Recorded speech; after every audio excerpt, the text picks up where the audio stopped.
So in this short video, I want to be explaining how intercepts on graphs and equations work.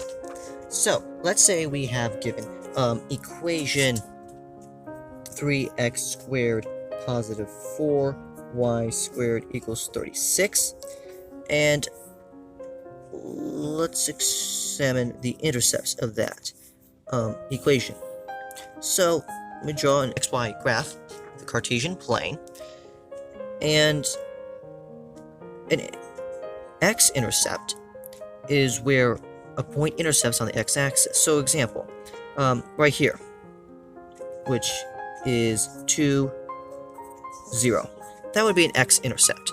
Any point on the x-axis is a x-intercept. A y-intercept, for example, right here, 0, 3, is a point where a line is on the y-axis. So if I were to connect these two points, I would have a line whose intercept, I'm just doing that freehand, a line whose intercepts for the y is 0, 3, and the intercept for the x is 2, 0.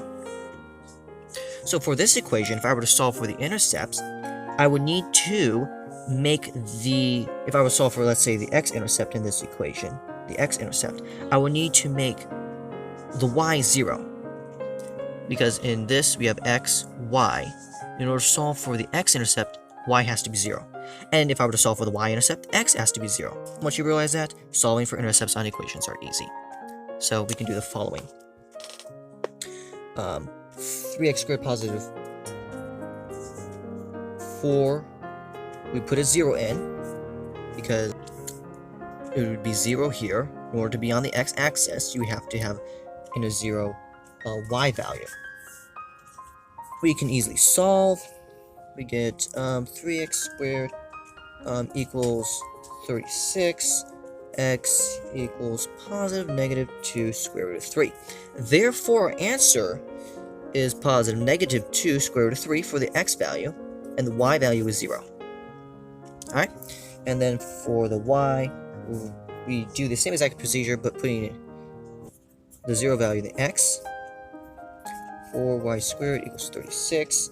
We can solve y equals positive negative, that's a negative there, 3. Therefore, our answer is 0 for the x value, that's what we put in, and then positive negative 3 for the y value. And that is how you solve for intercepts on an equation.